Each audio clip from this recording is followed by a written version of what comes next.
karena tanggal 22 nanti kan final semuanya. Nah, itu dikabarkan akan terjadi semacam aksi lah, seperti itu. Tentang Sumsel sendiri, antisipasinya seperti apa, Pak? Imbauannya seperti apa? Ya, Pak Gubernur sendiri kan sudah menyatakan bahwa berkaitan dengan aman, tentram, damai pemilu di Sumatera Selatan, baik Pilpres maupun Pileg, ya kita selaku masyarakat Sumatera Selatan serahkan kepada panitia, dalam hal ini KPU dan Bawaslu, untuk menentukan, mengumumkan hasil mereka sesuai dengan undang-undang dan peraturan perundang-undangan yang ada.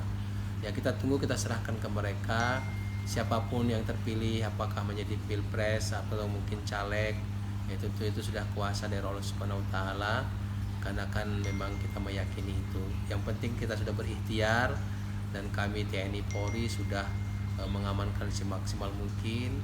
Dan kalau ada pun ajakan-ajakan itu, tentu saya menghimbau untuk tidak melakukan hal itu. Memang kami dapat informasi dari kelompok-kelompok tertentu, misalnya akan berangkat ke Jakarta semacam begitu. Kami akan melakukan upaya-upaya pendekatan kepada kelompok-kelompok tersebut untuk menghimbau apa kebaikannya, apa kemudaratannya, ya, manfaatnya. Saya kira tidak ada manfaat, apalagi ini di bulan suci Ramadan. Kita lebih baik khusyuk melaksanakan ibadah puasa maupun ibadah-ibadah yang lainnya menurut kami, ya.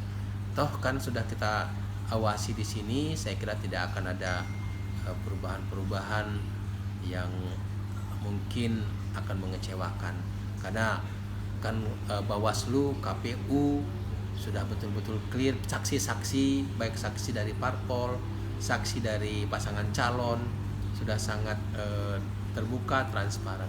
Sehingga mari kita tetap, warga Sumatera Selatan, memelihara persatuan kesatuan di antara kita.